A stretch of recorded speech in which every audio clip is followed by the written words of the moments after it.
はい、皆さんおはようございます。いやー、とうとうやってきました。これがね、はい、念願のね、アタッチフォークがね、やってきました。こんな感じです。ようやくね、装着の方が完了しました。で、今ね、ちょっと色のアームの方にね、ベース含めて色を塗ってね、あとここら辺のリンクも全部一回外して、綺麗にしてね、もう泥だらけでね、汚かったので、もう一回色を塗ってね、取り付けの方いたしました。いやー、これね、結構大変でした、つけるの。何せね、重さがね、やっぱり重いんですよね。50何キロだったかな、60キロ近くあるんですよね。なのでね、ちょっと位置決めしたりとかね、いろいろ結構大変だったんですが、ようやくね、溶接も終わって取り付けの方が完了いたしました。それでね、今までも、チャンネルの方のコメントでね、かなりのね、方にね、アタッチフォークつけた方がいいですよってことでね、ミニユンボならね、これがあった方が便利だよってことで、何回もね、言われてました。で、その度にね、私もね、分かっていたんです。欲しかったんですけども、ハサミにするか、普通のこういったね、収納できるアタッチフォーク。で、これにするかね、ちょっと迷ってたんですが、私ね、多分ハサミを買っても、付け替えがね、めんどくさいんですよね。バケットを外してね、新しいハサミをつけて、で、またね、掘削するときはこのバケットに変えてっていうのがね、かなり面倒です。もう1時間ぐらいかかるんじゃないでしょうかね。うまい方であればね、おそらく2、30分で終わるのかもしれないですけども、で、そういうね、めんどくさがりな私なので、やっぱりね、いろいろ考えてアタッチフォーク導入することにしました。でもね、多分これで正解だったと思います。ゴミの方のね、掘削でスケルトンで振るいながら、後から歴を移動したり、鉄くずをね、取って移動したりとかね、そういう作業になりますんで、どっちかっていうとこっちの方がね、用途に合ってるかなと思います。で、今までね、なんでつけなかったかというと、この山でね、溶接ができないんですよ。溶接機がね、ないです。自宅にはありますけどね。ただこれを自宅にね、このアームを持ってって溶接するかって言ったらまず無理なので、ここね、100ボルトは来てるんですが、まだ200ボルトのね、配線をしてません。なので、私の溶接機200ボルトなので使えないんですね。で、今回ね、ちょうどね、鉄工所の方が、近くまで、近所のね、方の方にちょっと作業しに来るということで、それでね、そのついでに溶接をお願いしていただいて、溶接してもらおうということで、やってもらいました。トラックでね、来てエンジンのね、溶接機積んできてもらって、で、ここでね、溶接しました。で、今回ね、ちょっと迷ったんですが、ここ、補強板をね、一回入れました。アームにね、一回補強、こういう専用の補強板っていうのが売ってるんですけども、アーム補強をするためのプレートね、これを入れて、で、その上にね、このアタッチフォークのベース溶接したという感じになります。で、補強板ね、なんで入れるかっていうと、本物のね、こうハサミ、フォークとかって言われますけどもね、機械式のハサミを使う場合に、このね、アーム補強プレート、これを入れないとね、アームがね、折れてしまうらしいんですよね。結構力がギュッとかかりますんで、このシリンダーのね、水力でね、ギュッとこう持ってかれて、ポキってね、折れてしまう時があるということで、基本的に機械式のね、ああいうハサミを入れる場合は、裏表は、最低限、4箇所やった方がいいと思うんですけどね、裏表はね、最低限、アーム補強は入れないといけないということで、万が一ね、後々機械式フォーク使う場合に、こちらのね、アタッチフォークのベースを溶接してしまうと、もう補強入れられませんので、今回ね、これを入れる前に、一回補強プレートを溶接してもらって、で、その上にアタッチフォーク入れましたので、最悪ね、後々機械式フォーク使うよっていう時が出てきた場合でも、あと表側だけね、自分で溶接するなりね、補強プレート買って溶接するなりすれば、機械式フォークの方も使えるということで、あとはね、強度アップと、あと傷つき防止ですね。ここら辺ね、もう岩とか掘削してると、このね、バケットとアームにね、挟みますんで、ここら辺がね、結構ボコボコになるんですね。なので、その補強とかね、傷つき防止も兼ねて、一応念のためにね、6ミリのね、この補強プレートを入れて、その上にアタッチフォーク取り付けというふうに、してみました。いやー、見事ね、さすが鉄工所の方ですね。アーク溶接でね、もう完全にね、がっちり溶接されてます。でね、このアタッチフォークのね、位置を決めるのが大変でした。重いのでね、私ちょっと段ボールでね、くり抜いて、ちょっと型紙を作ってね、位置決めをね、もともとしてたんですが、水晶の位置はもうちょっと上なんですね。で、そうすると、ハサミがもっと上に来るので、まあね、今やるとわかるんですが、アームをね、ほぼ全開近くまでこう伸ばさないとつかめないっていう風になりますんで、そうするとね、こう重いものを掴んで動かすときにね、かなりね、危険です。不安定になりますんでね。特に重いものを掴んだ時とか、瓦礫とかはね、ガクッとね、ユンボが揺れたりしますんで、できればね、こう、一番いいところの作業具合で、このハサミがね、挟めるような状態にするための、まあ、理想の位置にね、持ってって、そこで溶接してもらいました。今はね、もうだいぶベストです。ちょっと試しにね、噛み具合、バゲットとのね、相性の方見てみたいと思います。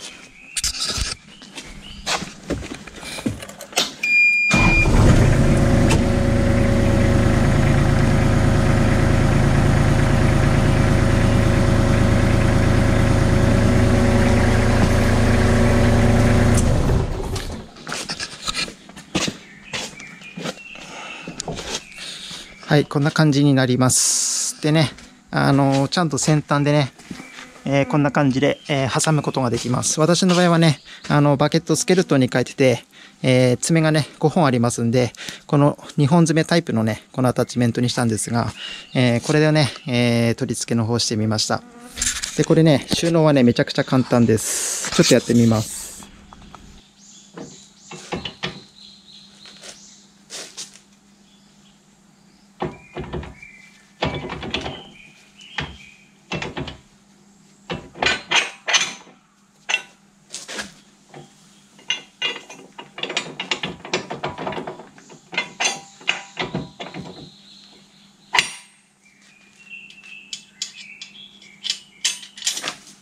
はい、こんな感じです。いや、めちゃくちゃ簡単ですよね。もうね、2、30秒ぐらいあればね、多分できます。で、通常はね、この状態で作業をして、で、物を掴むね、必要性が出てきた時だけ、あれをカチャッと下ろして、ピンで固定してね、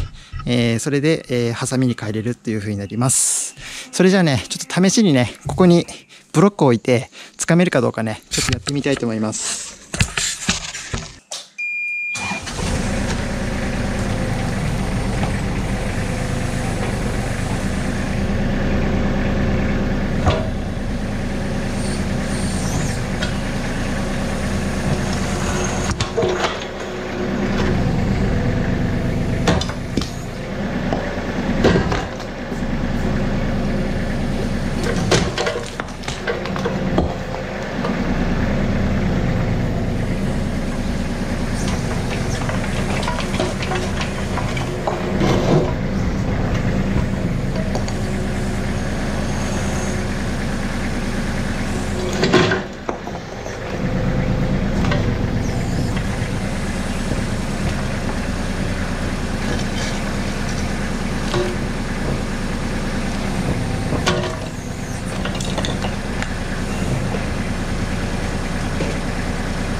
はい、こんな感じです。いや、これね、ちょっと慣れるの難しいですけどね。本来ならね、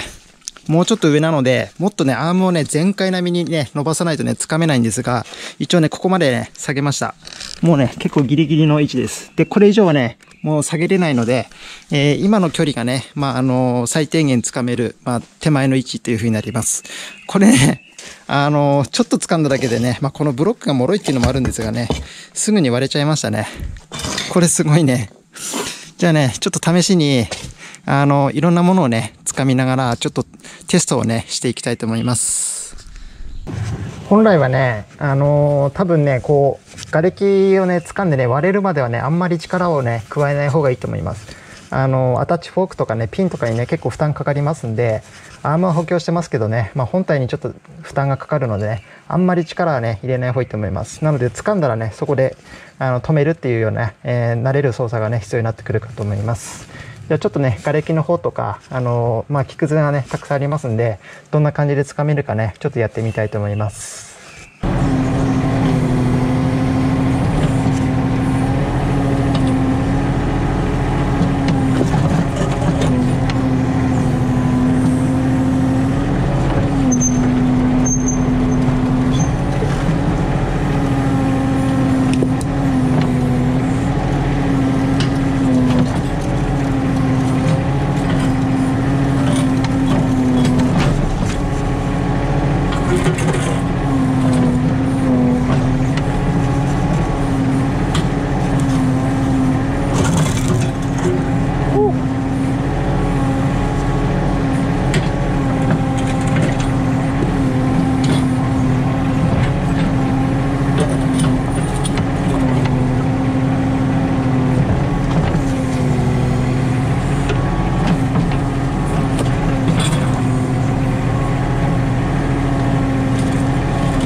や、すごいですね。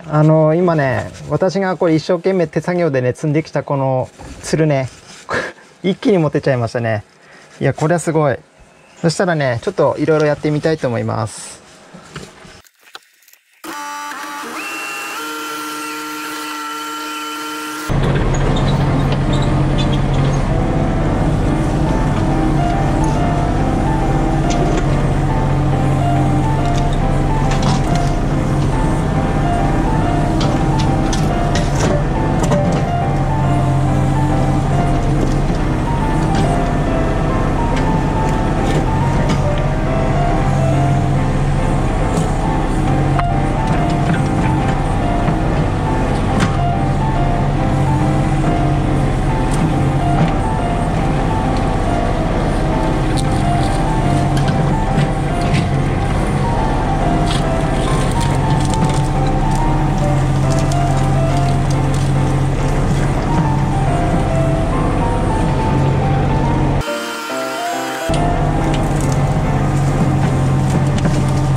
はい、いかがだったでしょうか。今日はね、ちょっと雨上がりでね、ぬかるんでるので、あまり作業はできないんですが、ちょっと動作確認ということでね、ちょっとやってみました。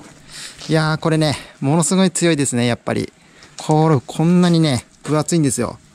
で、まずこれがね、曲がることはね、ないって言ってましたね。メーカーの方に聞いたんですけどね、これが曲がることはないと。で、あんまり力入れすぎると、多分ピンに負担がかかってね、ほんとピンがね、曲がってしまう可能性はあるってことで、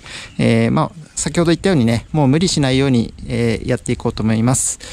で、ピンはね、曲がってもね、部品出ますんで、ということだったのでね。いやー、これでね、これからのね、瓦礫とかね、このゴミの片付けがね、はかどりますね。今ね、ちょうど真ん中の方までね、ゴミ開拓の方が終了しましたので、次回からね、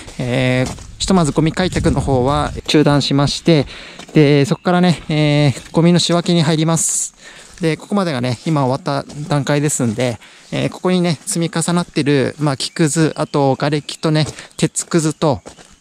全部こういう石とかね、ありますんで、これを仕分けしていく作業になります。あとこういった木もね、全部片付けていくんですが、そこの真ん中まではね、一回この山を、すごい山ですね。これを全部片付けて、ここをね、全部更地にし終わったら次に行くっていう風にしたいと思います。じゃないとね、もうゴミの山ばっかり増えてね、見栄えも悪いし、ユンボがね、もう、通れなくなりますんで、こういったね、今ちょっと枯れさせてる木もありますけども、こういったものもね、さっきのフォークでも一気につかめちゃいますんで、木は木でね、移動して、あと、鉄くずのね、置き場をちょっと決めて、そこにね、鉄くずを置いて、あと、瓦礫も置いてというふうにね、ちょっと仕分けの方をね、